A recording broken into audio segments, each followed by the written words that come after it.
And so this kind of development of creative tourism is, if you like, logical in the network society because it provides a link between these dispersed actors, structures and network. It links all these creative people together. It represents, I would argue, a shift from focus on bonding capital, culture as glue, what holds us together as a community, towards bridging capital. How do we link to other people and other cultures? It facilitates interaction with an increasingly diverse cultural landscape. And it develops the visibility and attractiveness of intangible resources. And you probably can't see this, but this is an illustration from Catalonia, which shows that the tangible heritage is effectively very small. You have 100 museums, you have 2,000 monuments, but you have 4,000 festivals in Catalonia, you have 8,000 cultural associations, and you have 1 million members of those cultural associations. So if you like, buildings such as La Pedrera are just a tangible tip of the creative iceberg. There is a lot which remains below the surface and below the radar of the tourists and also, importantly, of the policymakers very often. So this needs to be brought to the surface. We need to link these elements into a value network, and we can use this as an essential resource for creating atmosphere, because this is what the atmosphere of a place is all about. It's not about the building, it's about the people. And it is about a mix of locals and tourists, of producers and consumers and so on.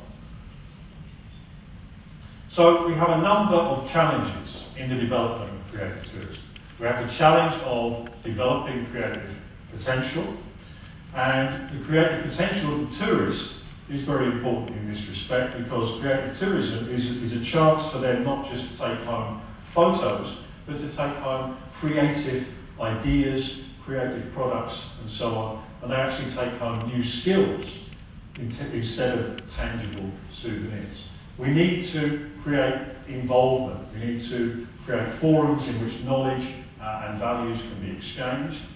We need to make sure that the experiences that we provide are actually characteristic, linked some way to the creative life of the region. So, you can do art anywhere. That's a creative activity, but why should you come and do art in Barcelona or Catalonia or anywhere else? I mean, you can quite easily make the argument, but that argument has to be made. You can do art tours in Catalonia on the basis of come and paint where people like Dali and Miro were inspired to paint. And that provides you with the link. But if you don't have that, then you're simply saying to people, come and do art with us. Well, yeah, you can go and do art anywhere. So that's no reason for choosing to be a creative tourist in your region. So we need to link the creativity to the place. We need to develop co-creation. We'll hear more about this during the course of the conference. But we need to bring the producers and consumers together, because unless the producers are informed by the consumers, they're not going to be able to keep up with the rapidly changing creative landscape that they need to deal with. And we need to create visibility for all of this. So creative tourism is not easy. It is a major challenge, and it's doing tourism differently. Cultural tourism, in contrast, is relatively easy. We have a building, we sell tickets, we can all go home. Creative tourism is very much more difficult, but I would argue that it's very much more worthwhile as well, because the benefits are potentially much greater. What we have seen over the last 10 years is the development of a number of different models and types of creative tourism. We've gone from our original definition, if you like, of creative tourism as being active learning in specific courses and workshops, to seeing the development of a wide range of different types of creative activities. So you can do tastings, short experiences of creative activities, you can go and see other people's creativity, and you can go and buy other people's creativity. So there are tours in Barcelona which will take you around all the cutting-edge ateliers to go and buy your creative products. So essentially, you can talk about creativity as an activity at this end of the spectrum, and creativity as a kind of background to tourist activity at this end of the spectrum. And essentially, this is a spectrum of increasing involvement of not only the tourist, but also the producer in the creativity of the destination.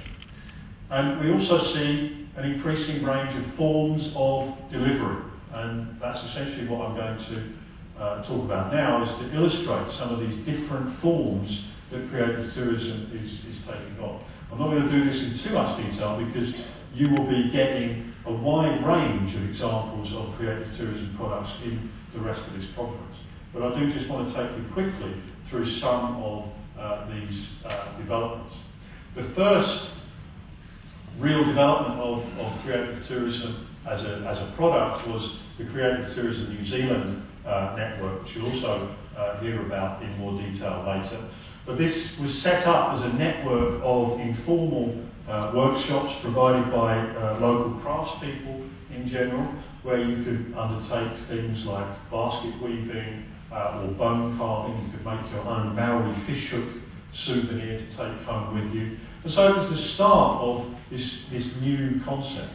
And although it's been a very hard sell in New Zealand, which has a very small international tourism market, it has provided the inspiration for a lot of other people to do similar kinds of things and to develop the idea in different ways.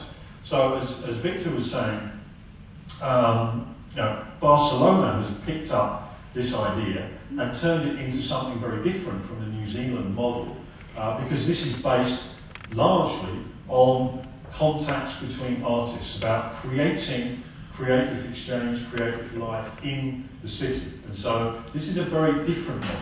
It's not based on, come to us to have workshops and see what the local craftspeople are doing. This is based on artistic and cultural contact between people within the city. So it's a facilitation of co-creation, if you like. So I'm sure you'll hear a lot more about Barcelona, so I won't go into too much more detail about that.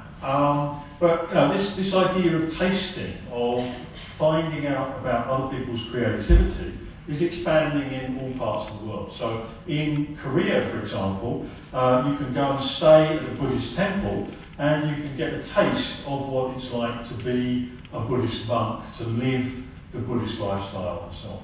And this is an example of the increasing importance of spirituality in creative tourism and in life in general. And they have developed this as a network of temples, which now has an internet booking portal, so you can book your stay and various aspects of Buddhist life via the internet. In Barcelona, one particular product which I've followed with interest has been the development of, if you like, design as an aspect of creative tourism. A young Catalan architect, Esther Rovira, has developed the camping house apartment. So if you want a different kind of accommodation experience, you can go and stay in the camping house, which she has designed to be a camping experience in the middle of the city, with the use of different materials which suggest the outdoors rather than the indoors, and with different elements of design which are designed to be attractive and to appeal, of course, to design professionals who want to come and taste an example of how to do this kind of thing. So it's designers catering to other designers. Interestingly, she's added new aspects to this product which are related to local Catalan culture as well. So she gives people, when they arrive, a book of vouchers. And it's vouchers for things like a loaf of bread. Now, I think not very exciting, but it forces you to go downstairs and talk to the woman in the baker's on the ground floor. And she's been instructed to speak to you in Catalan. So you get your first experience of speaking Catalan through buying a loaf of bread in the local baker's, which you might otherwise not do as a tourist. And of course, as tourists, we all want to make sure we use those vouchers. So it's a good way of controlling our contact with the local population, the local creativity, and so on.